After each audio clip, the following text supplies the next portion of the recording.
Ay, buhay nga naman. Ang daming gustong mga ilam. Manghimasok ng buhay kahit wala naman silang alam. Ang hilig niyong magbalat kayo. O sige, pagbibigyan ko kayo. Bakit ang dami sa Pinas mapangusgat mapangmata? Problema ng iba tila gusto nilang pasukin pa. Ano nga bang napapala sa pangtatapak ng iba? Nagiging masaya ka ba kapag nakakahila ka? Nakakarindi ka baka hindi mo pa napupuna? Paulit-ulit ang mga istorya mong binubuka. Gusto mo ba? Sige halika at pagbibigyan kita. Mga pabibo na gusto lagi sila'y bida-bida. Pwes hindi na uubra mga istorya mong sira. Kung makahusga akala mo ay may ibubuga. Puro po na pero takot naman pag uwalag ka na o trigger na sasabihin yan, ina ano ka ba? Diyan ka magaling ng magkunwari na pabiktim ba? Artista ba? Eh di dun sa TV ka na magbida. Kulang sa pansin kaya kumuha ng pansin.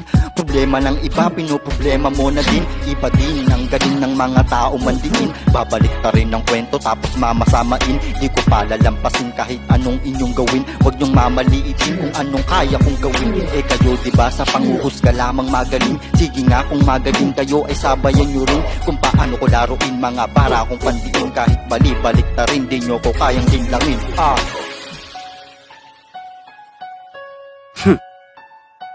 Ako naman.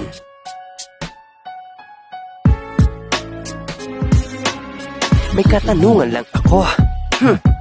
Ano bang napapala tuwing nangyangelam kayo? Kunwari susuportahan, kunyari tutulungan ka. Pero ni minsan di makatingin sa iyong mga mata. Sa panahon natin ngayon ay dumadaming inggitero. Hahanapan ka ng butas pag ikaw ay umasense. Mga tao nga naman pag sila na ay desperado. Sisiraan ka nila tapos sila pa agrabyado. Sobrang dami ng ganyan ngayon nandyan lang sa paligid. Ang kanilang bumungungit ang utak ay makikid. Ito ay payong kapatid para sa taong edyosero. Mas mabuting manahimik kaysa magkalat ng kwento. Hindi kayo nakakatulong lalo lang bumibigat. Kaya ekonomiya ng bansa hindi umaangat. Sana'y maliwanagan ka, sana ay matauhan ka. Walang mabuting idudulot kapag nangialam ka. Lahat kayo'y pinapatamaan, bata man o matanda. Kasi mangialam ng kapwa, hindi yan maganda. Mga toxic ng lipunan, sana pakinggan nyo to. Manahimik lang kayo kung ayaw nyo magka gulo.